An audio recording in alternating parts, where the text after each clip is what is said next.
Hi guys, in this video, we will see how to manually install EA Javelin anti-cheat app on PC and install or repair the Javelin files for EA games. EA Javelin is a PC anti-cheat and anti-tamper app services that helps to prevent cheating and hacking in PC games while prioritizing privacy and security.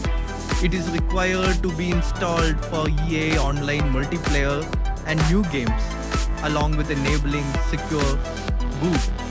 First, Google EA Javelin and click on the official web page's link. On the website, there are instructions on how to install, uninstall, and repair EA Javelin app. Now let's download the Javelin app.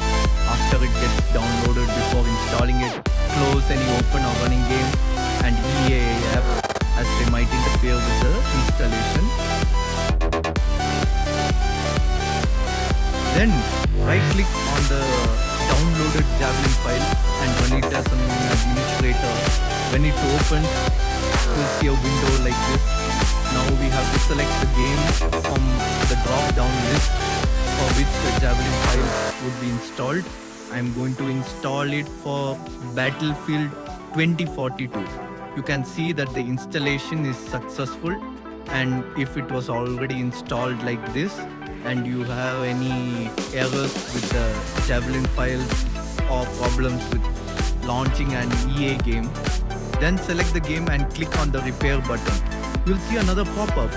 Here we have to select the folder where the game is installed like this on your PC. Then let it repair the files for you and then try launching the game.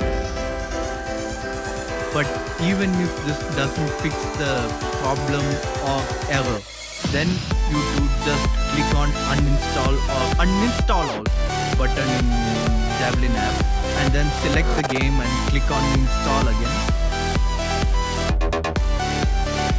After the process is complete and you see the installation successful here, close the Javelin window and try launching the game.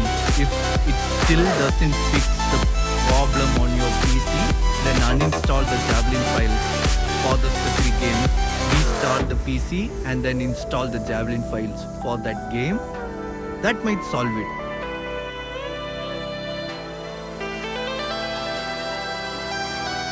As you can see, it fixed the issues here and the game is launching without any issues. And if you're having trouble launching EA games with secure boot, then check out my how to enable secure boot the correct way video. Peace.